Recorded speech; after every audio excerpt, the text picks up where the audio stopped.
আসসালামু আলাইকুম রহমতুল্লাহ। পিনাকি ভট্টাচার্য পিনাকি ভট্টাচার্য ভয় পাইছে। এটা দেখে আমার ভালো লাগছে যে ও ভয় পাইছে, কারণ ও বাংলাদেশের একটা নিরীহ জনগোষ্ঠীকে বিপদগামী করে ফেলেছে, বিপদের মুখে ফেলে দিয়েছে। সে আজকে দেখলাম, আমি একটা ভিডিওতে দেখলাম, সে বলছে আমি যদি মরে যাই বা আমাকে যদি মেরে ফেলা হয় তাহলে বাকশালীদের আর কেউ বাঁচবে না। তার মানে মানুষ কখন এই ভয় দেখায়, আর একজনকে মানুষ তখন ভয় দেখায় যখন মানুষ নিজে ভয় পায়। মানে সবসময় একটা কথা মনে রাখতে হবে, আপনি কাউকে জয় বাংলা করলে আপনারা জয় বাংলা হওয়ার সম্ভাবনা বেশি। তা আপনি যে এই ধানমন্ডি 32 নম্বর জয় বাংলা করে দিয়েছেন এবং একটা স্ট্যাটাসে বা একটা আপনি বক্তব্যে বললেন যে আমার স্বপ্নের বাংলাদেশে আমি দেখেছি ধানমন্ডি 32 নেই, সেটাকে আমি গুড়িয়ে দিয়েছি। এবং পাশাপাশি বাংলাদেশের 34-35টা জেলায় বিভিন্ন আওয়ামী লীগ মন্ত্রী এমপিদের মুজিবের মোরালটা এগুলো গুড়িয়ে দিয়েছে। এই জন্য আপনি আনন্দে আত্রা হয়ে জয় বাংলা বলেছেন।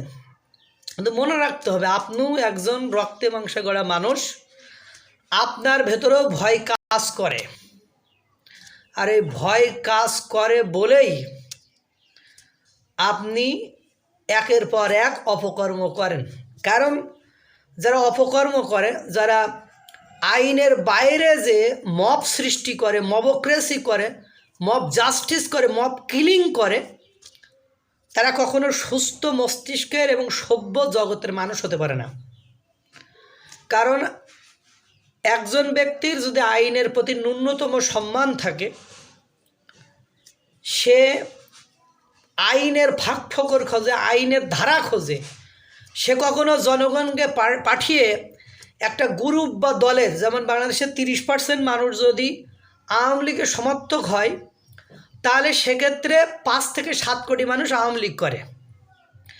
এই 7 কোটি মানুষের অনুভূতির জায়গাটাকে আপনি নিশ্চিহ্ন করতে চাইবেন, আর আপনাকে মানুষ মাথায় করে নাচবে, এটা হয়তোবা ধারণা করা ভুল হবে।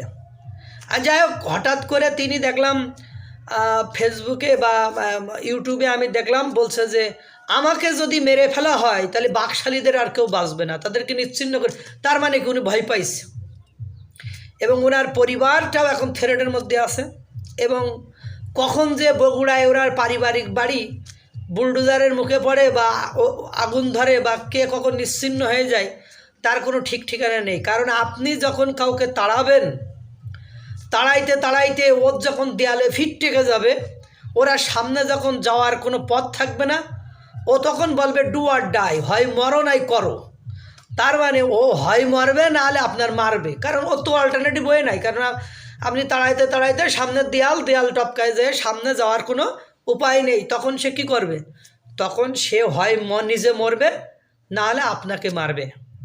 সুতরাং আমার মনে হয় পিনাকি ভট্টাচার্যর এই উস্কানিতে, এই বিভিন্ন জায়গায় জিয়াফত করা, এ করা তা করা, আপনি যদি সচেতন মানুষ হন, আপনার যে আরেকজনকে ত্রুটিযুক্ত মনে হয়, ত্রুটিপূর্ণ মনে হয়, আপনি আইনের আশ্রয় নেন, আদালতে যান।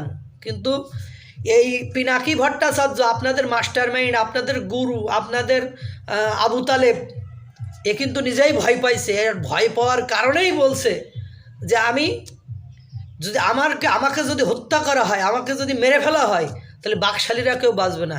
আরে ভাই, বাকশালীদের বাঁচা মরা এখন সমান হয়ে গেছে। এই জন্য পিনাকি দা, তুমি যে কাজ করেছো, তুমি এদেশে আসতে পারবে না। আর আইতেও তুমি করে একদিনের জন্য শান্তিতে ঘুমাইতে পারবে না। প্যারিস থেকে রিফিউজি হিসাবে আসো, ওই তোমার আজীবন ওই রিফিউজি হিসাবেই থাকতে হবে। আল্লাহ তাআলা সকলকে ভালো রাখুক, সুস্থ রাখুক। আসসালামু আলাইকুম রহমতুল্লাহ।